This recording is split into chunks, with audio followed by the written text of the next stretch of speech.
Welcome back. Our next guest is an author and artist who touches upon taboo topics in his works, who also raises mental health awareness and publishes titles such as Stolen Sanity and Tales of My Skin. Here to share more about this work and celebrating African and the world culture, author and artist Biodun Abudu. All right, make sure you say your name correctly because I feel like I messed your name up. What was it again? Biodun Abudu. Okay, and so these are two of your works that you've published. Yes. That you have published. Congratulations on Thank that. you. Right, and I also know that you're from Chicago. Yes. I'm from yes, Chicago. yes. Now talk a little bit about your first book. So Stolen Sanity talks about hardships with the character named Funke. It's a true life story.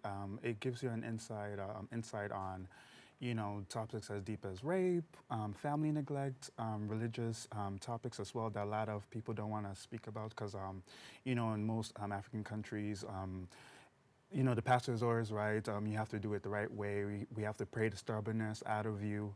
So it talks about things like that. And it also talks about things that women go through, whether it's postpartum and not being supported by family members. It also touches on things as far as, like they say, an absent father is as bad as a toxic mother. So these are things that I talk about. And this is from a true story. Yes. Correct. Yes. So it's someone that I knew, and I wrote her story, things that I could relate to as well, some of the topics. So I find interest in writing. Right. And then tell us a little bit about your second book. Okay. So the second one is Tales of My Skin. Okay. It talks about online addiction, sexual addiction. There's no one really, especially in the LGBTQ community, there's no one really guiding us to say, like, this is the right place to look for love. There's not really a lot of events where people are doing dating, and we find ourselves looking for love in the wrong places, which is online. For example, the character, which is a true life story, finds himself looking for love with someone who's already married, someone who's in the closets.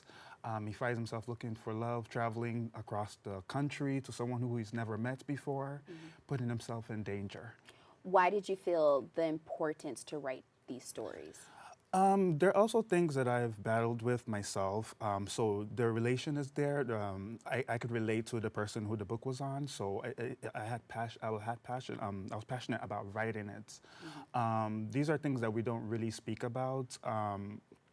And I really do feel like, especially in the LGBTQ community, that a lot of people. I mean, we celebrate marriage, but we also should be talking about how only a few of us only get married, while there's a huge percentage of people who don't even get married.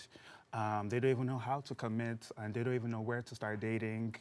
These are things that we have to also speak about. And from what I understand, you are Nigerian. How does your culture relate in both of the books? Both characters actually are Nigerian.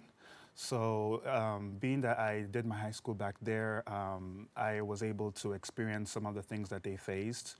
I had a friend or two that were forced into marriage at the age of 11, who I've never seen ever since then. So these are things that I've seen myself personally. And the men are always right. The women can never speak up for themselves. A lot of single mothers go through a lot and are still criticized. Even when it comes to kids talking to a pastor, like, my parents are doing this to me. They, use a heel to hit me, and the child is only 3 or 4. The pastor will be like, well, what did you do? Let's pray the stubbornness out of you. And these are not things that kids should be hearing. They should be, the pastor should be questioning the parents, like, about their actions towards the kids. And when someone reads, or after someone reads this book, what do you want them to reflect on? I want them to reflect on themselves, because a lot of people need some kind of motivation to go out and talk to someone. A lot of people harbor things within themselves, and it's because of fear, or they just don't know how to approach someone and speak about what's bothered them, whether they've been raped. And for example, in our culture, there's not really, in Nigeria, there's not really a lot of avenues where a lot of people who have been raped can talk to someone about it, or centers where someone can speak to them about it. And in the book, it also tells people, like, especially people who don't believe in therapists, because especially the character, she doesn't believe in therapists, because I should say, if she's speaking to a therapist, she wants to make sure it's someone that understands where she's coming from. You know, she doesn't want someone who's just paid to nod their head and say, yes, I understand, when they really don't understand what has happened. They haven't experienced it themselves. So when they read this book, I want them to be able to like speak to the nearest person who's going to hear them and start, you know, the different ways for them to find redemption. And you're an artist. Yes. Is this your artwork? The first one, for both of them, actually, I kind of just sketched it out. I'm not really good with graphics, so I do have two friends that helped me out. Henry, he's on Instagram, I am blank face. He helped me out to bring out the end quality here. So I usually just sketch it out, tell them exactly what I want, where I want the heart, where I want the cross, and they do it exactly like that. We're gonna show some of your artwork, and then if you can kind of just tell us. So this artwork that's playing right now, where did you come up with the idea? And so this artwork, I called it Lane. It means behind in Yoruba, in Nigeria. So this actually talks about women who, you know, they're raising their kids, they're working every day, they're, you know, doing their best to be seen in the community. And part of why I called it Lane is that there's something behind their smiles, whether it's pain, whether they've overcame something. So this is something that the artwork talks about. this is so beautiful. Thank you. And I'm sure this is cultural. All of these are cultural. Yes, and you know, just admiring the female body, respecting it, and celebrating it. Why use these type of like images and the dots? And I see that they have like circles. And what is that? I am obsessed with the History Channel, so I watch a lot of like ancient aliens and things about pyramids and temples. So I got obsessed with how they used to draw on the walls back then in the caves. So that's where I got a lot of my inspiration from. So that's why you see a lot of those black silhouettes and dots, especially with this one, the Last Supper, especially with the inscriptions on the background.